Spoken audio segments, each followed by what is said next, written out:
Now, you mentioned an exit strategy that I'm aware of because I've talked to you about it before, but I think this is a little bit unusual, and I think a lot of people may not know exactly what you're talking about. When you talk about your condo exit from a project, tell us what you mean by that. Sure. So your traditional investment or asset is either your traditional value add, where you're renting up, leasing the asset, improving it, and then stabilizing and then selling the asset, and then paying investors their returns as promised. The other option is with ground up construction. It's the same thing, where you complete a project, you lease it, and then you sell the asset.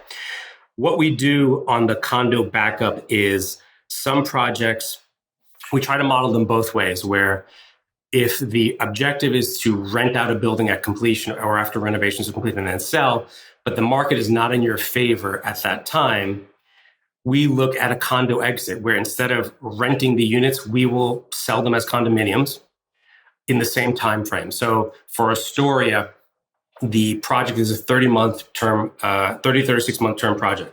So at the completion of the project, or usually halfway through, you'll make a decision: do we need to shift our path from rental to condo or vice versa? And at that point, you still meet the objectives of the timeline, but instead of selling the asset, the one unit, you're selling each unit individually.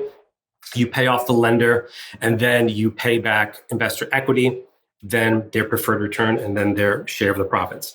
But the idea behind that is it's a second level of security that in case the rental market declines, like we've seen great growth and we expect the rental market to continue to grow in New York, but in the event that it does decline, you have a condominium backup where you can sell those units and protect the return for investors. I think it gives us some flexibility to make sure we try to meet our marks on the investment side, and it gives investors a little bit of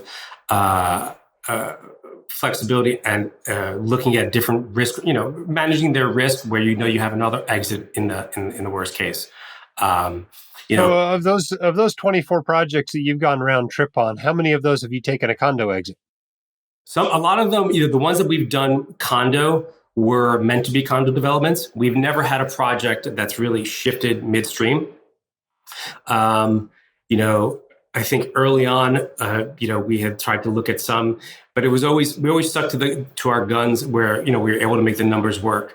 And it worked out well. So we've never had to switch one midstream just from market fluctuations. The hosts of the YQA Investor Podcast are not licensed accountants, attorneys, or financial advisors. This podcast is free entertainment and information only. It should not be considered professional or personalized financial advice. You should consult the appropriate professional for specific advice relating to your situation.